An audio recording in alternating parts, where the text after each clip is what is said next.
SIR को लेकर आज आपने प्रेस कॉन्फ्रेंस करी है, क्या कहना है? जी, चंडीगढ़ में SIR अनाउंस हो चुका है और 15 जून से और 14 जुलाई तक हमारे BLOs हैं वो घर घर जाएंगे और जो एनुमरेशन फॉर्म है उसको हर एक वोटर को देंगे और जो फील्ड एनुमरेशन फॉर्म है वो कलेक्ट भी करेंगे। जितने सारे इस तरह के एनुमरेशन फॉर्म्स कलेक्ट होंगे उन सब का एक कंपाइलेशन करके और 22 जुलाई को ड्राफ्ट रोल पब्लिकेशन किया जाएगा और उसके बाद 1 महीने का समय होगा क्लेम्स एंड ऑब्जेक्शंस देने का। क्लेम्स एंड ऑब्जेक्शन सुन के और ERO उसको डिसाइड करेंगे और उसके बाद एक फाइनल रोल 22 सितंबर को पब्लिश होगा। अगर किसी भी वोटर को लगता है कि क्लेम एंड ऑब्जेक्शन में ठीक उसकी सुनवाई नहीं हुई तो उसके पास उसकी अपील करने की भी पावर रहेगी। तो फर्स्ट अपील है वो डिस्ट्रिक्ट मैजिस्ट्रेट के पास लाई करेगी और दूसरी अपील चीफ इलेक्टोरल ऑफिसर के पास लाई करेगी। जब BLO डोर टू डोर जाएंगे तो उसमें अगर कोई वोटर उस समय नहीं मिलता है तो एनुमरेशन फॉर्म को वो उसके डोर के नीचे स्लिप करके वहाँ छोड़ करके आ जाएंगे। और BLOs को कहा गया है कि कम से कम 3 विजिट वो हर हाउस होल्ड पे करें, ताकि अगर एक बारी कोई वोटर किसी वजह से नहीं अवेलेबल हो तो सब्सिक्वेंट विजिट्स में वो एनुमरेशन फॉर्म कलेक्ट भी कर ले और भर करके हमें दे भी दे। एनुमरेशन फॉर्म्स के साथ साथ एक डिक्लेरेशन जो है वो फिल होना ज़रूरी है। डिक्लेरेशन में ये मेंशन है कि वो वोटर खुद पिछली SIR का हिस्सा था या उसके रिलेटिव जिसमें उसके मदर, फादर या ग्रैंड पेरेंट्स SIR का पार्ट थे। अगर डिक्लेरेशन फॉर्म जो है वो नहीं फिल होता तो उसके बाद ERO, AEROs उस वोटर को नोटिस इशू करेंगे और उस नोटिस के जवाब में उसको अपने बर्थ का, सिटीजनशिप का एक डॉक्यूमेंट देना होगा। तो इसके लिए कमीशन के द्वारा 12 डॉक्यूमेंट्स की लिस्ट प्रेस्क्राइब की गई है। उनमें से जो भी कोई एक डॉक्यूमेंट वो सबमिट कराएगा और अगर BLO उसके डॉक्यूमेंट से सेटिस्फाइड होता है तो उसको सब्सिक्वेंटली फाइनल ड्राफ्ट का पार्ट बना दिया जाएगा। क्लेम एंड ऑब्जेक्शन में वोटर्स जो है वो ये भी कह सकते हैं कि उनका नाम जो है वो गलती से या गलत तरीके से रोल में नहीं दिखाया गया, या कोई ये भी ऑब्जेक्शन दे सकता है कि कोई वोटर जो है वो रोल का पार्ट नहीं होना चाहिए बट उसका नाम रोल में है। तो इन दोनों तरह के क्लेम एंड ऑब्जेक्शंस हमारे पास आएंगे। उसके लिए 1 महीने का समय रखा गया है और इन क्लेम एंड ऑब्जेक्शन को डिसाइड करने के बाद जो फाइनल डिसीजन होगा उसके आधार पे फाइनल इलेक्टोरल रोल तैयार होगी और 22 सितंबर को उसको हम पब्लिश करेंगे। सर, आज पॉलिटिकल पार्टियों के साथ भी आपकी मीटिंग थी, कैसा रहा? क्योंकि SIR को लेकर पॉलिटिकल पार्टियों को बहुत डाउट्स है, वो कहते हैं काफ़ी वोट इसमें कटने वाले, ऑब्जेक्शन उनकी ओर से किए जाते हैं सर, उसको लेकर। तो पॉलिटिकल पार्टीज से हमने एक तो ये गुजारिश की थी और कुछ पॉलिटिकल पार्टीज़ ने लगभग दे भी दिए हैं बूथ लेवल एजेंट्स की लिस्ट देने की, क्योंकि BLAs जो है वो एक इस पूरी प्रक्रिया का एक अहम हिस्सा है।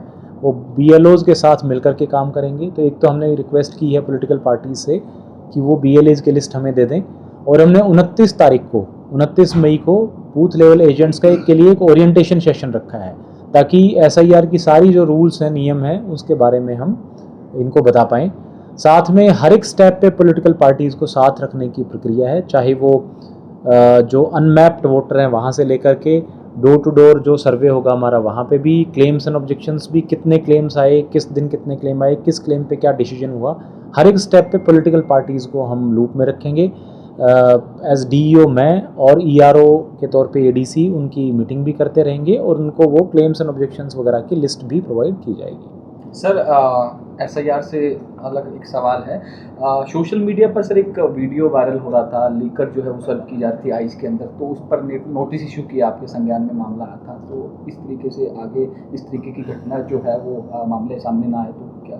जी, इसमें सेक्टर 9 में एक हमारा लाइसेंस्ड लिकर वैंड है, उसके बाहर स्टॉल लगा करके और लिकर सेल की या फ्री में बेचने की, फ्री में देने की एक घटना 2 दिन पहले सामने आई थी और उसकी एक वीडियो भी सोशल मीडिया पे काफ़ी वायरल हुई थी। उसमें नेचुरली ये जो हमारी एक्साइज पॉलिसी है इसके नियमों के खिलाफ है। उसमें एक तो ये है कि फ्री में कोई भी लिकर नहीं सर्व की जा सकती। एक जो MRSP है, मिनिमम रिटेल सेल प्राइस है, उसके नीचे लिकर को बेचना जो है वो अपराध है। और दूसरा जो लाइसेंस्ड प्रोमाइसेस हैं, सिर्फ वहीं पे लिकर को बेचा जा सकता है, उस प्रोमाइसेस के बाहर या आगे पीछे दाएं बाएं नहीं बेच सकते।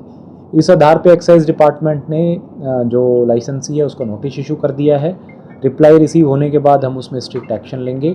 साथ में FIR भी दर्ज हो गई है और जो लोग ये ऑर्गेनाइज़ कर रहे थे उनको पुलिस ने अरेस्ट भी किया है। इसको लेकर के आज सुबह मैंने जितने भी हमारे चंडीगढ़ के लाइसेंसी हैं जिनके लिकर वेंट्स हैं उनकी एक मीटिंग बुलाई थी। उसमें भी इनको सबको सख्त हिदायतें दे दी गई हैं कि कोई भी एक्साइज पॉलिसी का वायलेशन ना करे। अगर कोई करता है, कई बार हमें देखने को मिलता है कि ऑनलाइन या सोशल मीडिया पे सेल के दावे होते हैं कि फ़लाँ वेंट पे सेल चल रही है और लिकर बहुत सस्ते रेट में अवेलेबल है, या कोई अपनी एडवर्टीजमेंट करता है, फिजिकल भी करता है या सोशल मीडिया पे भी करता है, तो इन सब के बारे में उनको बताया गया है कि ये सारी एक्साइज पॉलिसी की वायलेशन है और स्ट्रिक्ट एक्शन लिया जाएगा।